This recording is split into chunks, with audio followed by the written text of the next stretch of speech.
আগামী 1 থেকে 1.5 মাসের মধ্যে চানখারপুল সহ জুলাই হত্যাকাণ্ডের অন্তত 3টি মামলার রায় ঘোষণা হতে পারে বলে জানিয়েছেন প্রসিকিউটর গাজী এম.এইচ. তামিম। আজ আন্তর্জাতিক অপরাধ ট্রাইব্যুনালে আজ সাংবাদিকদের ব্রিফকালে এ কথা জানান তিনি। এদিকে 24 জুলাই গণঅভ্যুত্থানে সংঘটিত মানবতা বিরোধী অপরাধের মামলায় বর্তমানে কার্যক্রম নিষিদ্ধ ঘোষিত আওয়ামী লীগের সাধারণ সম্পাদক ওবায়দুল কাদের সহ পলাতক 7 আসামির বিরুদ্ধে আনুষ্ঠানিক অভিযোগ গঠন করে বিচার শুরুর আদেশ দিয়েছেন ট্রাইব্যুনাল 2। এই মামলার সূচনা বক্তব্য উপস্থাপন ও সাক্ষ্য গ্রহণ শুরু 17 ফেব্রুয়ারি। বিচারপতি নজরুল ইসলাম চৌধুরীর নেতৃত্বাধীন ট্রাইব্যুনাল 2 আজ এই আদেশ দেন। প্রসিকিউটর গাজী মনোয়ার হোসেন তামিম জানান, আসামিদের বিরুদ্ধে জুলাই হত্যাকাণ্ডে উস্কানি, পরিকল্পনা ও বাস্তবায়নের 3টি অভিযোগ এনেছে প্রসিকিউশন। সাবেক সেতু মন্ত্রী এবং আওয়ামী লীগের সাধারণ সম্পাদক জনাব ওবায়দুল কাদের সাহেব সহ 7 জনের বিরুদ্ধে অভিযোগ গঠনের উপরে আদেশের দিন ধার্য ছিল। এই 7 জনই পলাতক আছেন। অতএব পলাতক থাকায় তাদেরকে অভিযোগ পাঠ করে শোনানো যায়নি। অতএব ওনারা দোষী কিংবা নির্দোষ এটা বলারও অপেক্ষা রাখে না।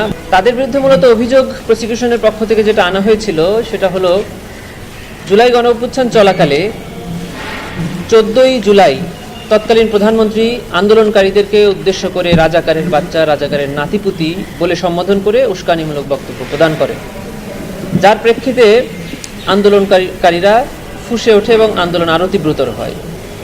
এই উস্কানিমূলক বক্তব্যকে সমর্থন করে জনাব ওবায়দুল কাদের সারা দেশের ছাত্রলীগ, যুবলীগকে আরও উস্কানি এবং নির্দেশনা প্রদান করেন, যার প্রেক্ষিতে ঢাকা বিশ্ববিদ্যালয় সহ সকল শিক্ষা প্রতিষ্ঠানে আন্দোলনকারীদের উপরে হামলা হয়।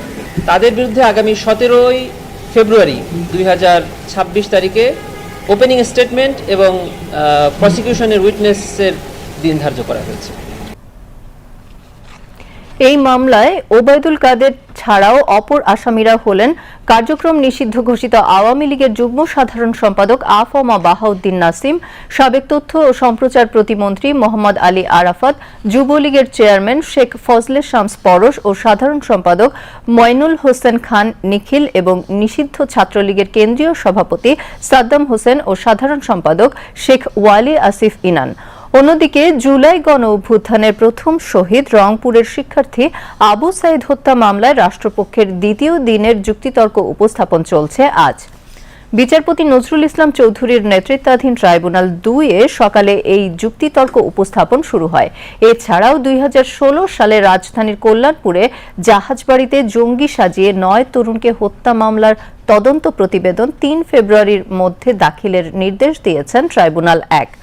সকালে এই সকল মামলায় গ্রেফতার থাকা 17 আসামিকে ট্রাইব্যুনালে হাজির করা হয়।